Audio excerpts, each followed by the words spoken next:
Hey, welcome back to GI Diseases Part 2. We're going to start by talking about what intussusception is. I've said this word a couple of times, and we talked about it being a kind of like a sock that has kind of captured itself. I want to make sure that you are seeing this. I'm not sure why you're not. There we go. So intussusception, and again, this is Part 2 of GI diseases.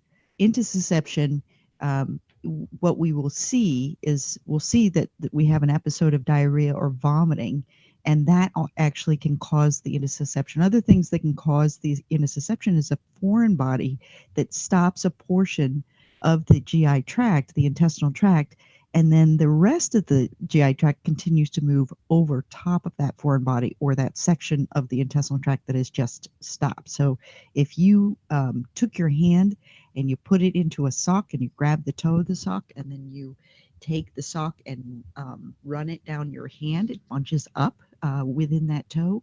That's kind of what is going on with this intussusception. If you were to feel inside the body, if you're palpating the animal on the outside, what you feel is a little bit like a sausage. So the palpation will be a sausage-like mass in the abdomen, usually the cranial abdomen. We'll want to do some blood work. It's going to be, we want some electrolytes because things are changing. We need to provide the right fluid. And an ultrasound will certainly show us what's going on. So this is an ultrasound that shows the layers that are bunched up within the intestine. You can see this here as well. And this is what it would look like if you pull it out for surgery. This part of the intestine is going up into this part of the intestine. So we usually will see this happen after a bunch of diarrhea or vomiting, sometimes due to a foreign body. We may see small amounts of bloody diarrhea, but not a lot can pass through here. So things may stop altogether. It'll be very painful. So they'll have a painful abdomen. They will be depressed. They will not want to eat. So again, it is one segment of the intestine that telescopes into the lumen or the opening of an adjacent segment of intestine. Treatment is surgery. We have to reduce that, put it back together, or even resect a portion of that. Now remember, some of this bowel how this happened is some of the bowel is not working, and so the blood flow isn't there. And then you have more bowel going into that, and then we have decreased blood flow. So that part of the bowel is going to die. It's going to become necrotic. It's going to fall apart. So we need to take that out. We need to do fluid therapy. We want to restore the electrolyte balance. We need broad spectrum antibiotics. Remember, all this stuff is dying in the abdomen, so that is a problem. And we need to restrict solid food for about 24 hours after surgery. Then we want to start them back on a bland diet for about 10 to 24 hours or days, not hours, days, because we need that healing to occur. For the clients, we need to let them know that prognosis will depend on how much bowel is involved and how much damage is to that bowel. Puppies should be treated for parasites on a proper schedule to prevent irritation and intussusception of the bowel. So, parasites can be a foreign body. Parasites can cause some pretty severe diarrhea. So that's one of the reasons that we do want to keep them on a schedule. It has been reported that between 11 and 20% of dogs that will have a recurrence of the problem following surgical correction. So this could happen again. We need to watch for that. Megacolon is an enlarged colon.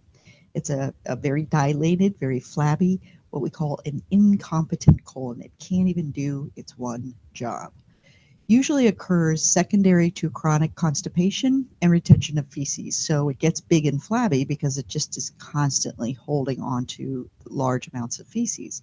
It could be a congenital dysfunction. So it could be because this cat, typically it's an older and obese cat, but it could be because this animal has been born with a poorly functioning colon. So usually seen in older obese cats. We'll see abdominal discomfort, decreased appetite, lethargy. They'll be straining to defecate. Here's the important part. If they are straining to defecate, Most of the time we see animals straining to defecate, it's because they actually have diarrhea. So when you see straining to defecate, unless you see stool that is present in the colon and it's large and it's firm, or it could be small, really hard feces, uh, unless you see that, we have to think diarrhea. So more often than not, straining to defecate means diarrhea. In this case, in an older obese cat, it is most likely a megacolon or constipation. Cats affected with idiopathic megacolon are usually between 5 and 9 years of age. Idiopathic means we don't know what causes it. And so this is a disease of middle-aged cats. We just haven't figured out the reason why they're getting it. Diagnostics, we want to do blood work. We're going to want to rule out any metabolic issues. Sometimes we'll see an increase in pack cell volume, so dehydration. X-rays will show us exactly what this arrow is pointing to, an enlarged and full colon. Ultrasound and contrast studies. Contrast studies sometimes are necessary to outline how big the colon is. Putting them on a low residue diet, using medications like lactulose and cisapride to help things move along. Lactulose is a mild cathartic, meaning it helps to speed defecation. A cathartic speeds defecation, but it's also a stool softener. So lactulose is given until the stool is just soft enough for things to pass. Cisapride stimulates colonic motility, so it actually helps to squeeze that colon and get the fecal balls out. You can use stool softeners. Lactulose is one of them. But if it's just a mild case, sometimes just lactulose or Dulcolax or Docusate, sometimes those will be helpful enough to just pass the softer stool. So usually 1 or 2 pediatric suppositories will do the trick. Again, lactulose is something that we use quite frequently. Sometimes we need to use enemas. Enemas are about 5 to 10 milliliters per kilogram of warm water mixed with something called dialkyl sodium succinate, or DSS. You can also mix warm water with a little bit of dish soap, and that will actually help move things along as well. We do have to be very careful when giving enemas, because with that large flabby colon, it is actually more easy to damage that colon. And we've had issues where the animal actually goes into shock. We could perforate the colon with the tube. We could also actually overhydrate them if we put too much water into the colon. So we do need to be careful with enemas, but they are very helpful. Again, cisapride helps with colonic motility. Treatment, as far as dietary, we need to increase fiber. One way to do that is to add raw canned pumpkin, and actually a lot of cats will eat this. Using a high fiber diet, Hills makes things like RD and WD, and other companies make similar items to increase the fiber. Canned food, because that increases the water intake. We can also salt the food, their dry food, to help to increase their water intake as well. Treatment, surgery, we can do a subtotal, meaning not the whole thing, subtotal colectomy. Ectomy means to remove, so not the whole colon, but some of the colon, if the disease is refractory to medical management, but that is difficult, and it may not always work.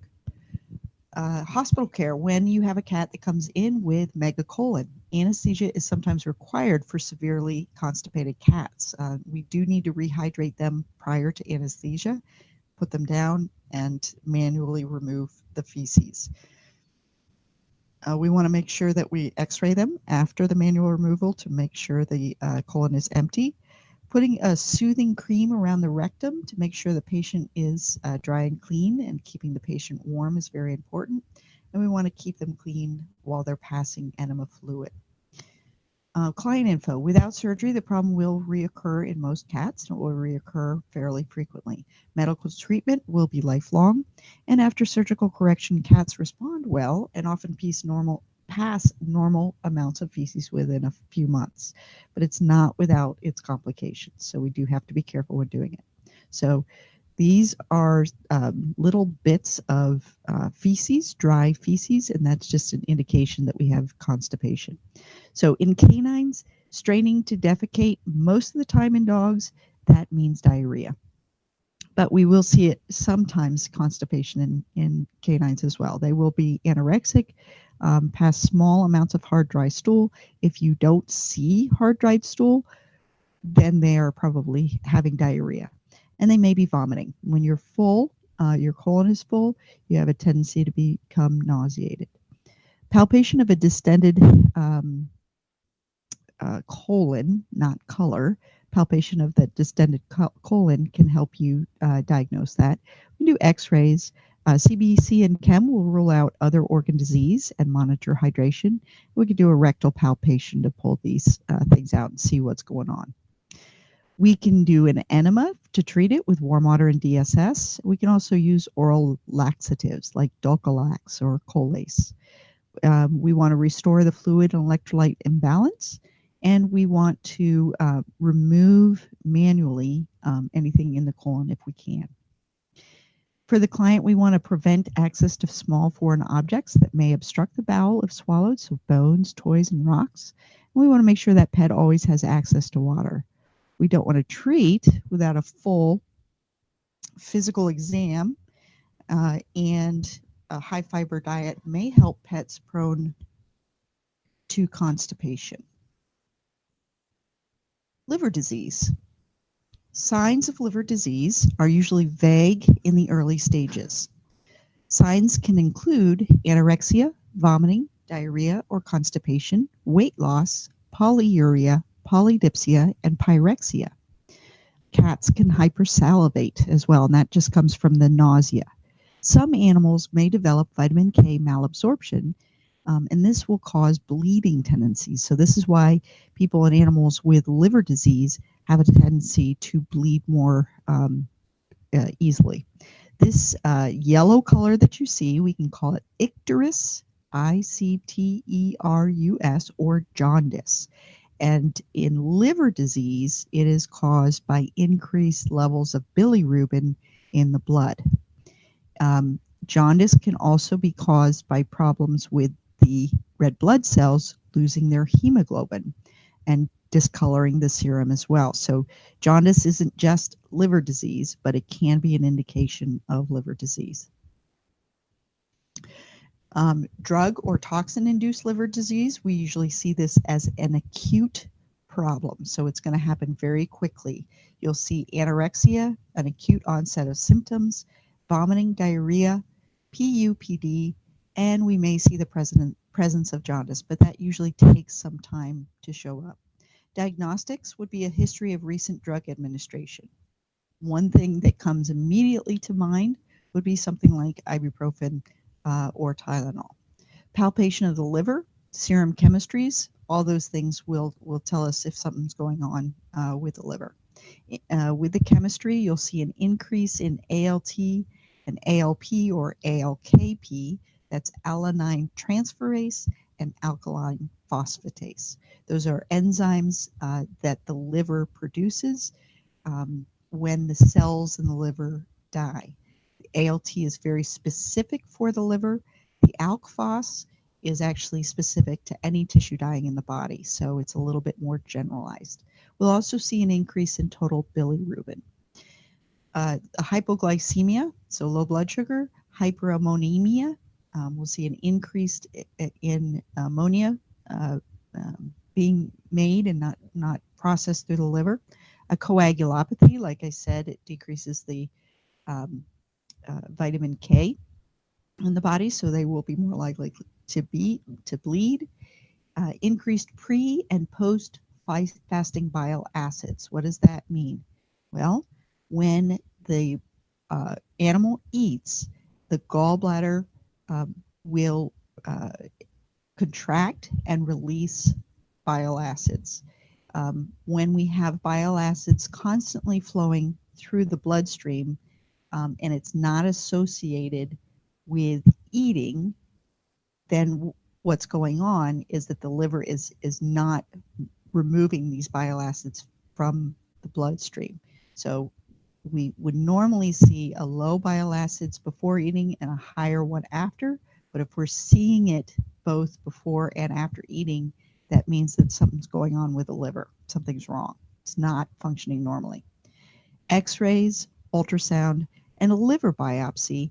But we have to be careful if we do a liver biopsy because remember, they may be bleeding more easily. So if we do a liver biopsy and that liver is full of blood, then what may be happening is that the animal could bleed to death if they don't clot very well. Treatment for liver disease, acute liver disease. If we have an antidote for Tylenol or acetaminophen, which we do, but it can be expensive. We do want to, if they've just eaten the acetaminophen or the Tylenol, we want to induce vomiting. We want to give them activated charcoal. Activated charcoal will bind toxins and remove them from the body.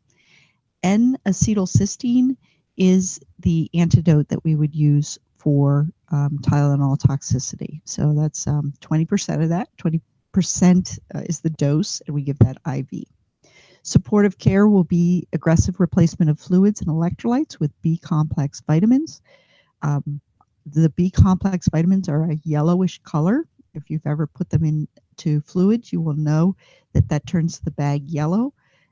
Whenever I have a liver issue, I think B vitamin because I think they're jaundiced or they will be jaundiced. I want to put B vitamin in the fluids. Now that B vitamin is light sensitive. That's why it's in a dark vial, and you will want to wrap those fluids with some type of light blocking material in order to keep that B vitamin available to the body. Glucose can be added. We might do vitamin K therapy. Cimetidine or ranitidine, those are what? Those are antihistamines. They're going to help with decreasing the hydrochloric acid in the stomach. We can put them on antibiotics as well, especially if there is a risk of infection. Nutritional support for the liver. They actually make liver disease. Hills makes LD, which is liver disease. There's also liver support.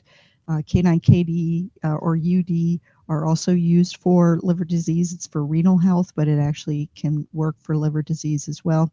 We have to remember that animals with liver disease typically don't want to eat, and so they're very sick. Drug or toxin-induced liver disease, something that is chronic, going over a long period of time. We're going to see weight loss. It's been happening for a while. Anorexia, weakness, ascites, which means we have fluid in the abdomen.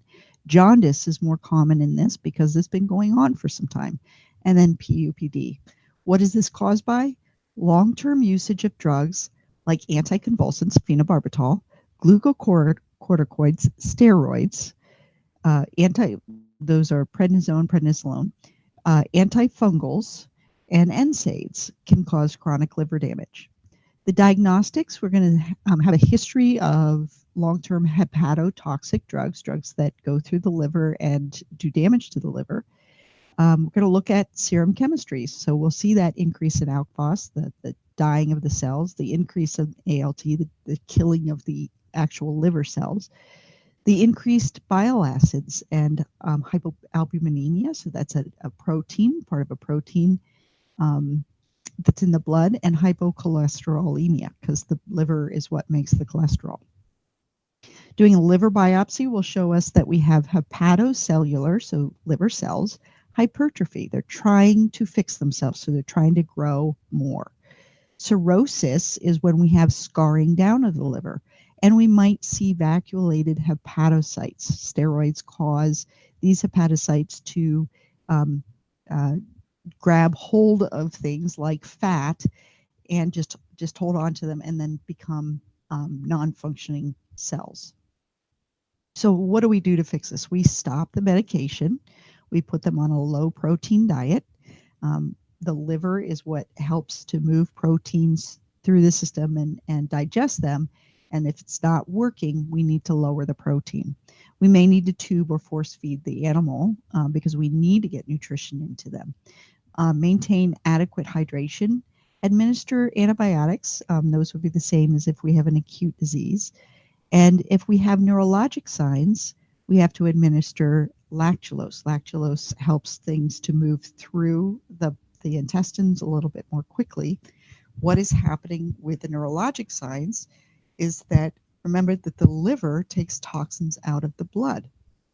If the liver is not taking toxins out of the blood, wherever the blood goes, the toxins go. And eventually they're going to make it into the neurologic system, and they're going to into the brain, and they're going to cause some signs that are abnormal. So lactulose, when we give it to cats, it's anywhere from 2.5 to 15 mils by mouth every 8 hours. And for cats, it's 2.5 to 5 mils by mouth every 8 hours. Nursing care, we may need to do an indwelling feeding tube. When we do an indwelling feeding tube, we want to flush that with clear water before and after each feeding. We do it before to make sure that we have that tube directly into the intestinal tract. If the tube is clogged with a small amount of with food, we can actually put carbonated beverage through there, and now there's LaCroix everywhere, so it doesn't have to be a flavored beverage. Keeping the tube and the point of entry clean is important for you to remember. And we have to remember to not only give food through there, but also to give water. If they're not feeling like they want to eat, they will not eat. And we need to keep them hydrated. We need to keep them nutritionally sound. Why? Because we all have caloric requirements. In a normal, healthy body, our resting energy requirement is 30 times our body weight in kilograms plus 70.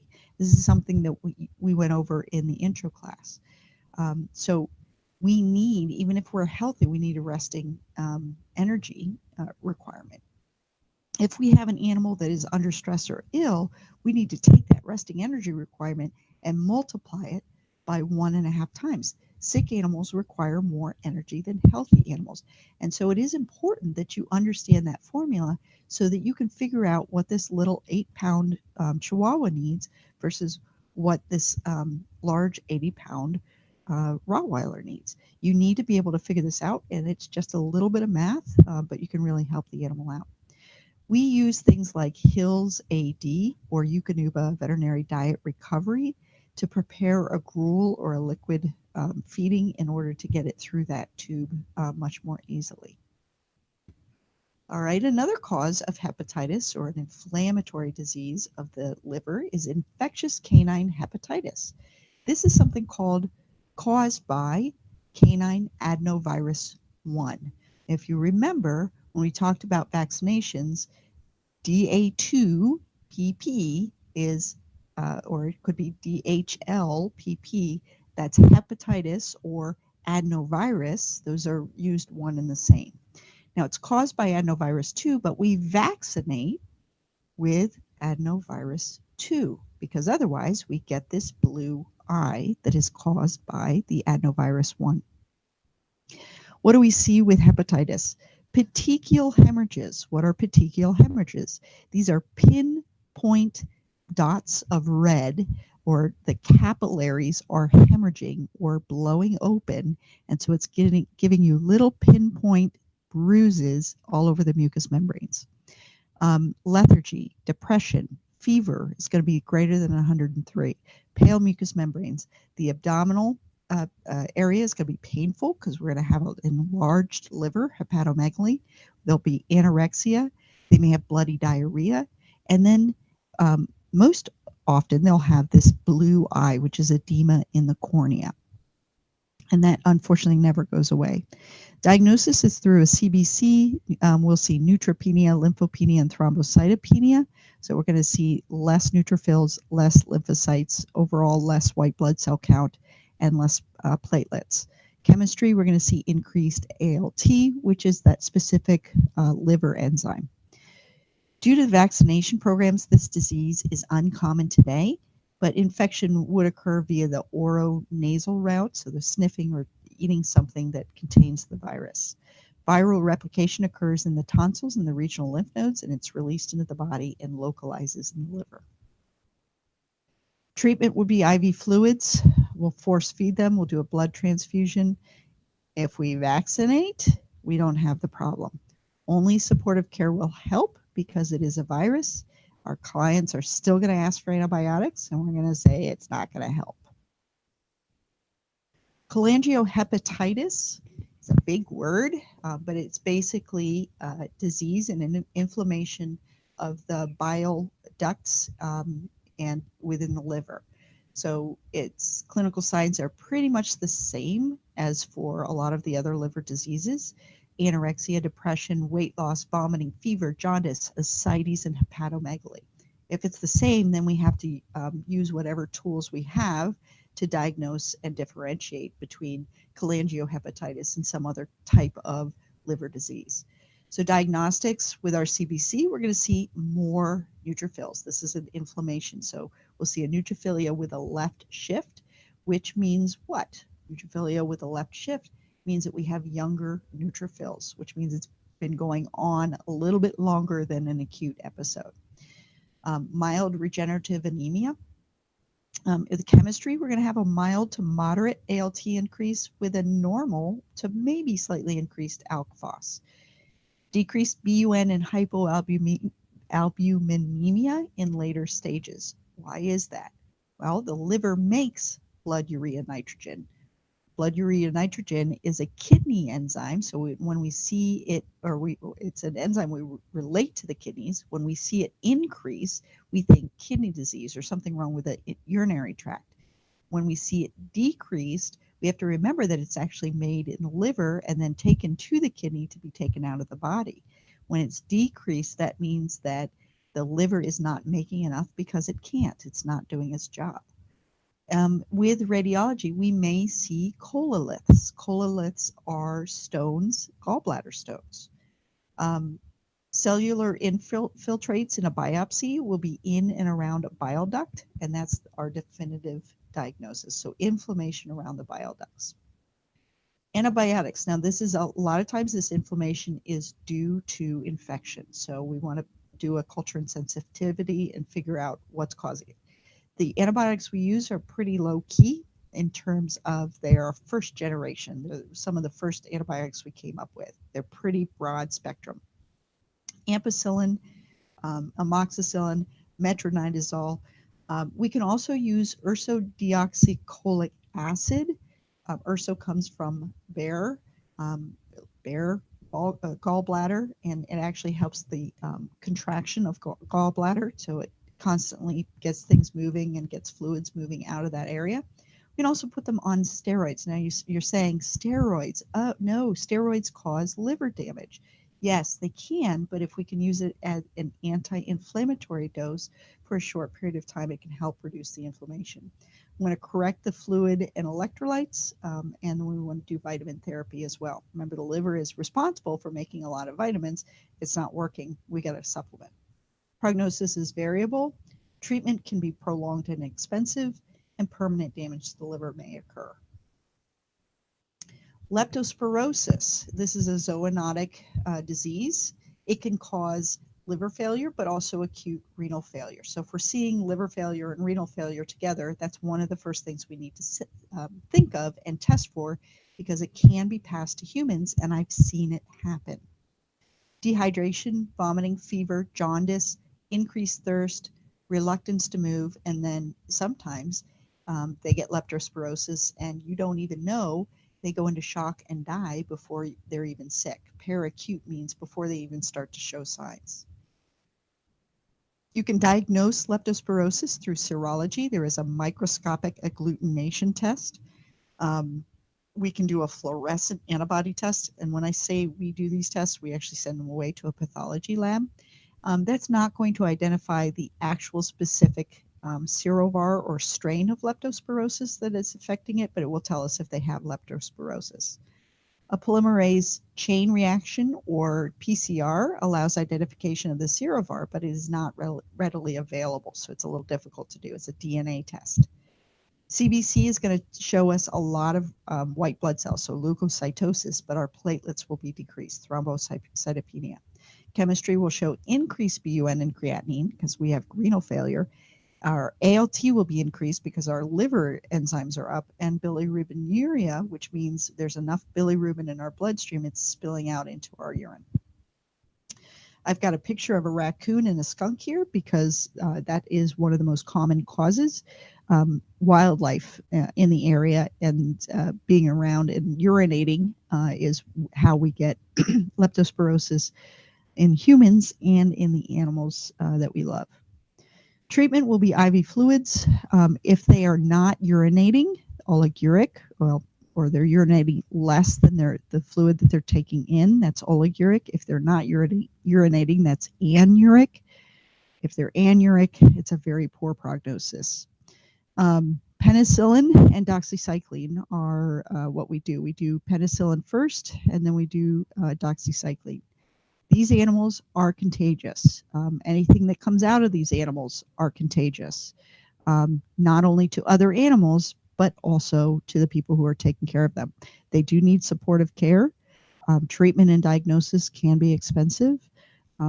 When we vaccinate, and I do absolutely recommend leptospirosis as a core vaccine, not everybody does it, but not all vaccines protect from all serovars. It's just like the flu vaccine. You can get the flu vaccine and still get the flu because it's a different strain. Feline hepatic lipidosis. So we call this idiopathic because we don't always know what causes it, but we know that some cats are more prone to it. Cats that are more prone to it are overweight cats that stop eating for whatever reason. They're stressed, mom left for the day, but if it lasts for more than 3 days, their body thinks that they are starving and they go into a shock. And their liver says, I'm starving, give me what you got. So they take their energy from the fat. The fat goes through the bloodstream into the liver and blocks the liver with fat. So what will we see? So after about 3 days of not eating, they'll still not eat. Anorexia, obesity because they started with a lot of fat, depression, icterus, which is jaundice, sporadic vomiting, mild hepatomegaly. And when we feel that liver, that enlarged liver, it will feel rounded as if fat is going through it. And they may have some bleeding tendencies. So it's the most common hepatopathy or liver disease in cats. It happens in adult obese cats of any age, sex, or breed. Diagnostics, CBC can show us a non-regenerative anemia, a stress neutrophilia, means they've got a real quick immune response, and it's just due to the stress of the system. Lymphopenia, so low lymphocytes. The chemistry will show a markedly increased ALK phos. So it'll be really, really high, and that's because we have body tissues breaking down throughout the body, and so that increases the ALK phos throughout the body. Increased ALT from the liver, hyperbilirubinemia, so lots of bile acids trying to digest that fat. Hypoalbuminemia, we're digesting fat, but not protein, and increased serum bile acids. An ultrasound will show us a hyperechoic liver. So lots of echoes coming off of that liver. It'll be a little bit brighter than we would normally see. A liver biopsy will show us that we have severely vacuolized hepatocytes. So these hepatocytes are grabbing fat as fast as they can because they're trying to get the energy from them. We need to provide these guys with nutritional support. I get it. They're already overweight. They do need to lose weight, but we need to get them on a high protein, calorie dense diet so their body stops thinking it is starving. This usually requires a feeding tube. They will not eat on their own. And cats are very specific. Once they feel badly, they will associate whatever food you're trying to feed them with how they feel. So they'll never eat that food again. So if we can, we want to put an esophagostomy tube, so something in the esophagus, or a gastrostomy tube if the animal can handle anesthesia. For esophagostomy tube, they just need to be a little bit sedated. For the gastrostomy tube, they have to be under full anesthesia. That tube is going to stay in place for 3 to 6 weeks, and we're going to offer them food throughout that time as they feel better, and as they eat more on their own, we'll need to feed them less through the tube. So we can use diets like Hills AD, Hills CD, Hills PD, Purina CV formula, IAMS Recovery. There's a lot of different foods. We can make a gruel out of it. We divide it into 6 small feedings for the first few days and then gradually decrease the feedings to larger amounts 3 times a day. And of course, we're always going to flush with water before and after feedings. I want you to watch this YouTube video. So when you have a minute, stop this, stop the talk here and go click on this link. The treatment, IV fluids, metoclopramide, which will help move things through the intestines. We're going to recheck them weekly once they're out of the hospital. We're going to do a CBC and chem every 2 weeks to check those levels of the liver levels. Once we start to see improving blood work, then we want those owners to start encouraging the cat to eat on its own. Once we remove the tube, before we remove the tube, we want to withhold food for about 8 hours. That'll give us the time to remove the tube and under anesthesia, and then about 12 hours after, so that they're really hungry and ready to eat. Nursing care, remember feeding tubes must be flushed before and after feedings. We want to keep that tube capped. We don't want anything in there that we didn't put in there. We want to keep that site where the tube is going into the skin really clean and maybe put some antiseptic cream around that tube to protect the skin from irritation. And after we remove the tube, we want that owner to continue to clean that tube site until the healing is complete. Remember, we want to heal it from the inside to the outside. Client info, avoid stressing out obese cats. This does not mean that you don't diet them. It just means you do it carefully. We want to do early intervention. They stop eating for a day, we want to get on it. Cats do not respond well to frequent diet changes, so that is one thing that can cause it. So we want to try to keep the diet the same. Prevent obesity is the best way to keep them from getting fat, or to diet them is to keep them from getting fat. Cure is about 60 to 65% if we do early and aggressive intervention.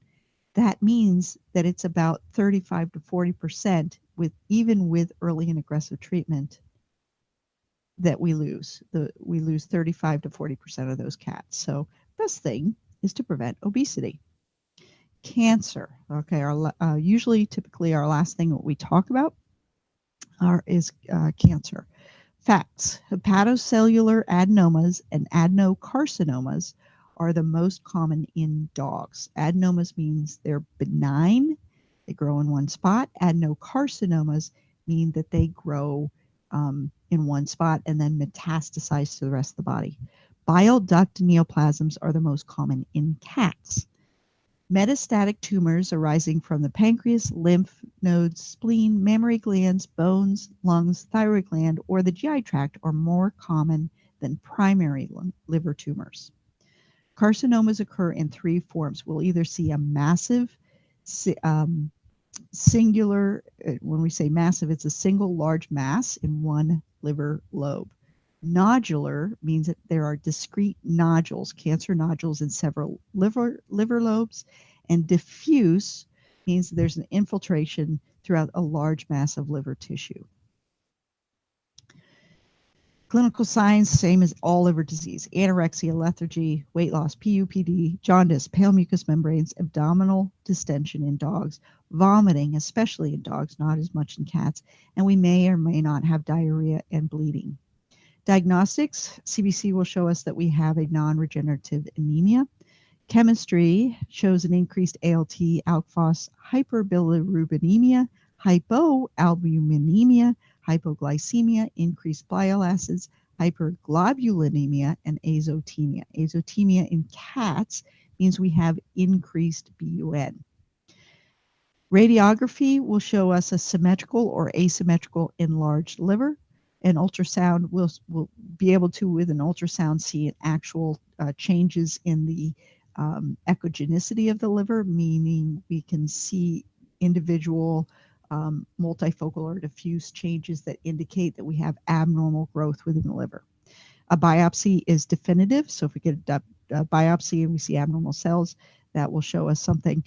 Sometimes because these adenocarcinomas are pretty common and they like to seed out cells, if we do an abdominal tap and they have additional fluid in their abdomen, we may see those tumor cells within that fluid.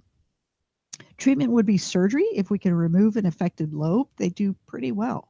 Chemotherapy, if it's a primary liver tumor, they respond poorly. But if it's a metastatic tumor, sometimes they respond a little bit better. We want to correct fluid and electrolyte imbalances, maintain a good nutritional level, and treat any nausea and diarrhea, any signs that we have.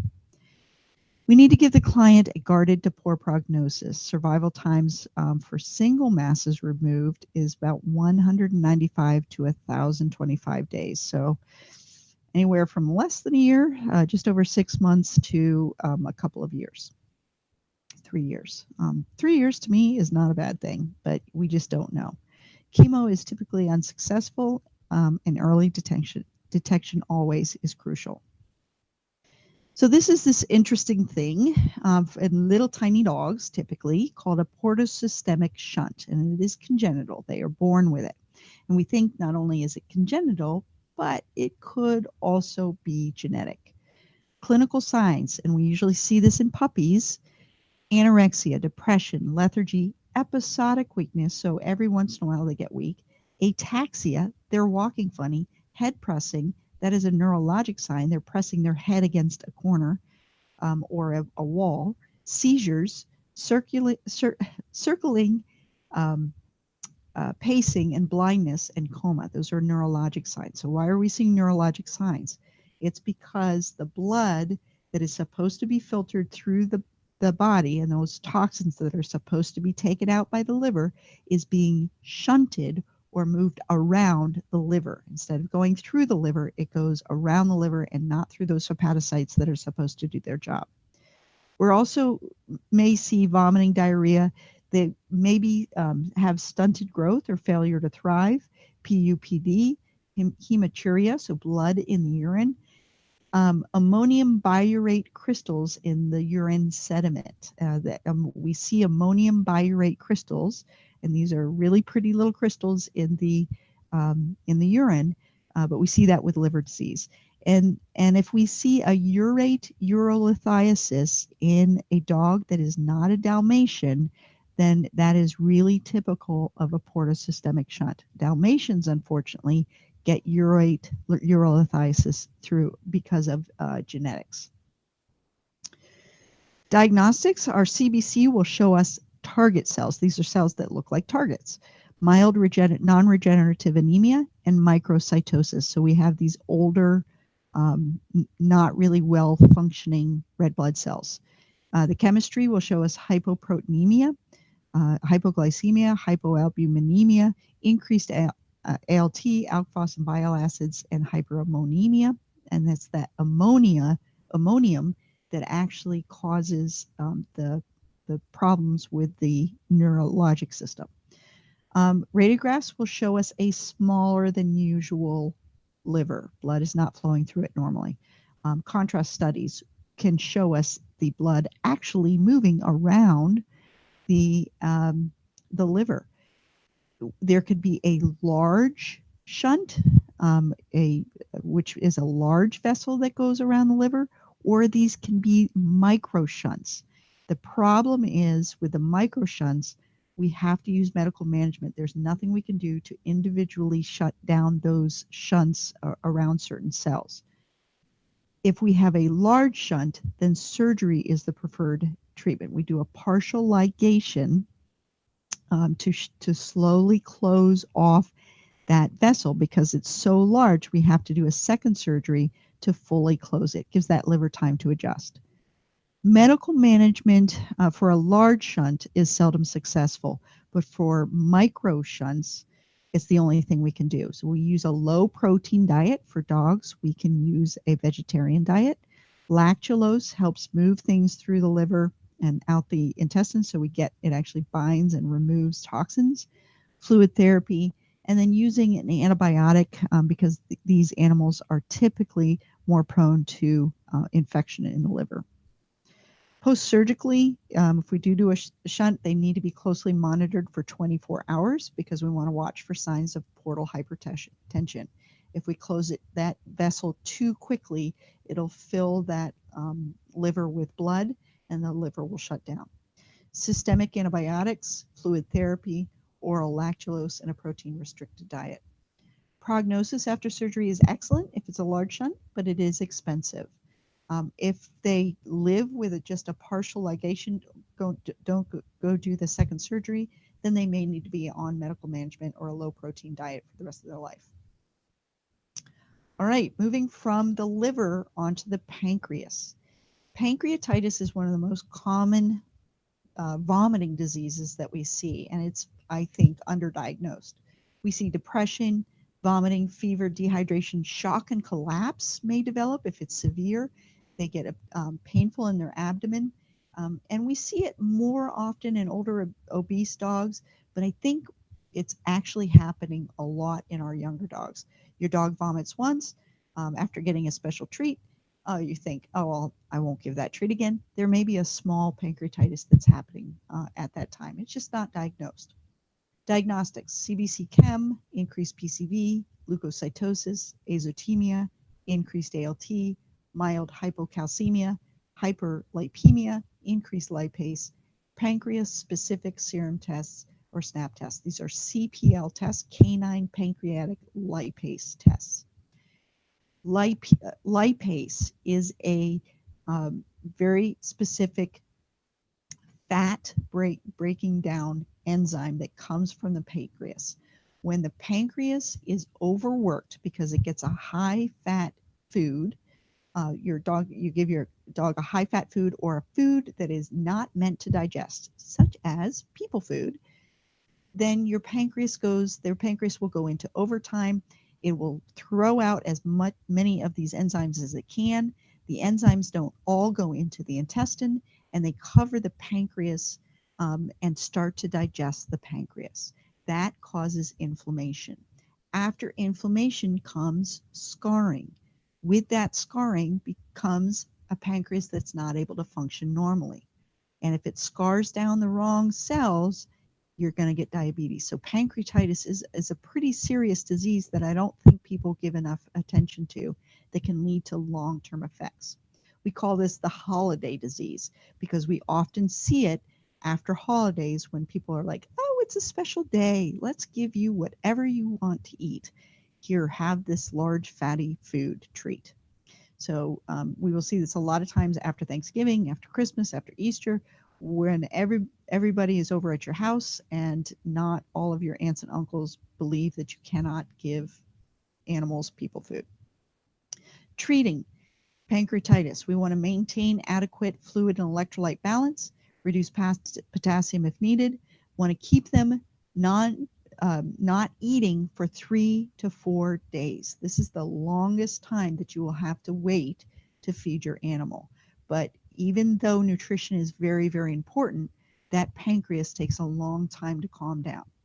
Antibiotic therapy to reduce the secondary effects of the bacteria is sometimes necessary, and then it's painful. So using something like a small opioid called butorphanol tartrate can be very helpful.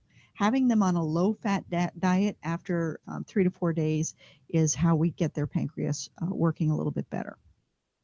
Here's that exocrine pancreatic insufficiency I talked about earlier with that German Shepherd dog. We will see a mild to moderate weight loss. I've actually seen severe weight loss. What happens is that the pancreas is not sufficiently producing these exocrine enzymes, these enzymes that break down and help to digest food. Because they are not digesting food well, they will become polyphagic. They'll eat whatever they can.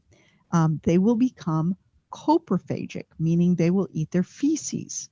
They didn't get it digested the first time, they'll go try it again. Pica means they're eating dirt and rocks, things that are not food, and we'll see both of those things. They'll have diarrhea or large volumes of stool, and they'll be very flatulent. A CBC will look normal, Chemistry may look normal, but sometimes we'll have an increased ALT, which means that we have liver damage. We may see decreased total lipids in the blood as well. The biggest test that we need to do is that TLI test, the trypsin-like immunoreactivity. That will tell us whether they have the enzymes available to break down the food. A fecal is unreliable. We'll see all sorts of different things with it. We could do a fecal proteolytic activity, and that will be decreased with EPI. Treatment is we just need to supplement them with appropriate pancreatic enzymes. There are various ones, most commonly Viocase V or Pancreazyme, but you can even find these over the counter at human health food stores. We want to use a low fiber food with high digestibility, so things that are already broken down for the pet. Vitamins that we would want to supplement would be tocopherol, which is a vitamin E type of vitamin, or cobalamin, which is a vitamin B type of vitamin. Antibiotics, if we are having trouble with the wrong bacteria because we don't have a healthy gut, oxytetracycline, metronidazole, tylosin, prednisolone. If we have really poor response from any other treatment. EPI is irreversible and will require lifelong care. Pancreatic enzyme replacements can be expensive, but if we replace the enzymes, most dogs will gain weight and diarrhea will stop. We have to give it with each meal because they have to digest each meal. So every time they eat, they need to have a pancreatic enzyme placed on the food because they're not making it themselves. Rectoanal disease. When we talk about rectoanal disease, we are talking about the area of the rectum and the anus. Most commonly, we will see hernias, and they're most common in male intact dogs that are older than 8 years. That's why we recommend, if your dog is done breeding and they're 7 years old, go ahead and get them neutered anyway.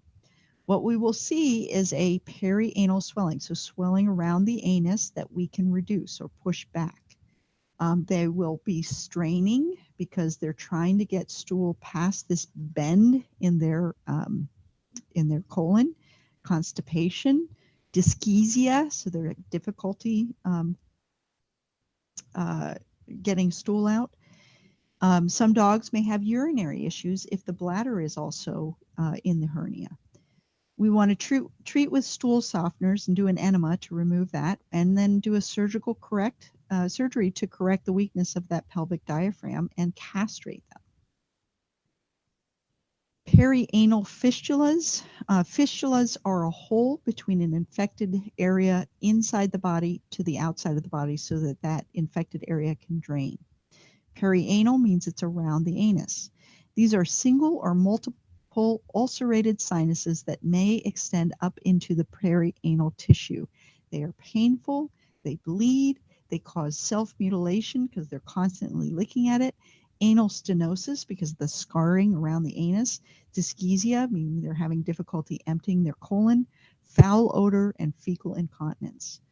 We do an exam to rule out any other anal sac disease or any perirectal tumors.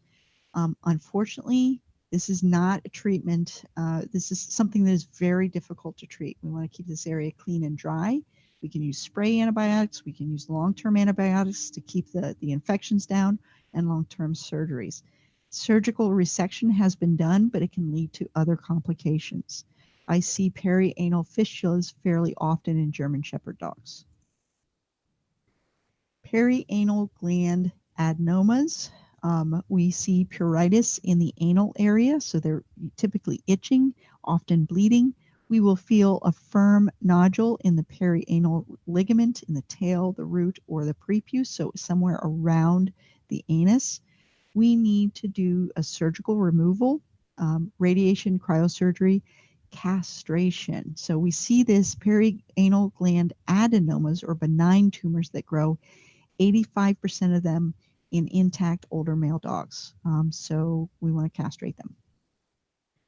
So we've talked about a lot of different things in these last 2 lectures. And so What I'd like you to do is I'd like you to write a couple of SOAP notes for the next 2 cases, and I will read them to you. I have included technical assessments, technical interventions, and GI, and then you want to look at your GI diseases to see if you can come up with some appropriate SOAP notes. And you just need to remember how to do these if you haven't been doing them in the clinic. All right, so I want to see technical assessments, which I've included here in this lecture, and technical interventions for, we have a 3-year-old female Great Dane presenting for retching. She's not bringing anything up, but she's retching. Go into week 6 and upload it into the drop box case 6. So make something out, make something up, use your creativity a little bit to make up a SOAP for this Great Dane who is retching. Was the most common thing that this Great Dane could have. And what kind of treatment do you need to do, and what kind of clinical thing do you need to share with the client?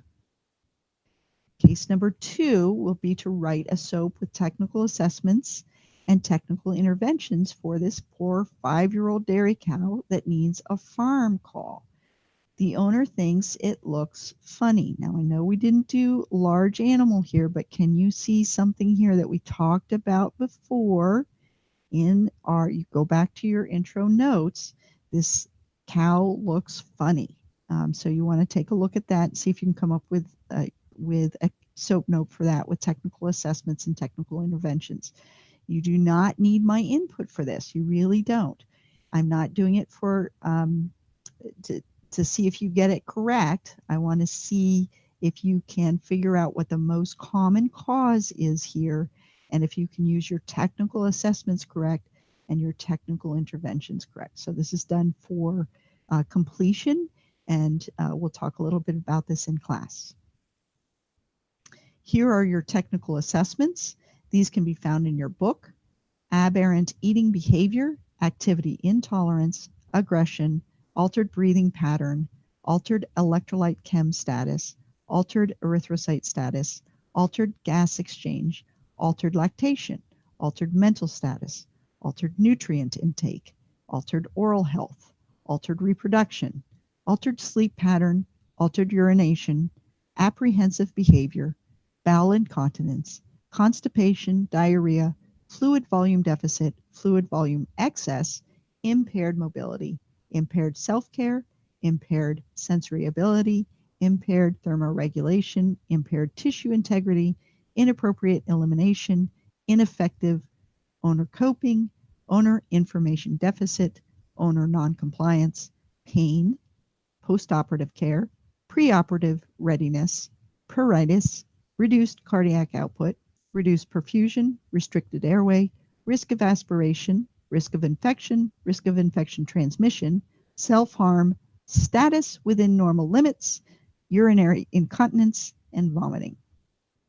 Tech-driven interventions, which means following standing orders. For instance, if a standing order is you can't do any harm by not feeding a pet for a certain amount of time in certain situations, if you have a vomiting or a pre-surgical pet, most often your doctor is going to say don't feed them. Or if you have a catheter, your doctor says anytime you have a pet with a vaccine reaction or a pet in cardiac arrest or in shock, you're going to place a catheter. That is a standing order. Vital sign monitoring and pain assessments are tech-driven interventions. Non-pharmacologic pain control, meaning ice, heat, making an animal comfortable. Helping with a non-ambulatory pet, administration of prescribed treatments, diagnostics ordered by a vet or expected by the vet in the standing orders. So if your vet is thinking you're taking this animal to surgery, then a full blood count and chemistry may be a standing order.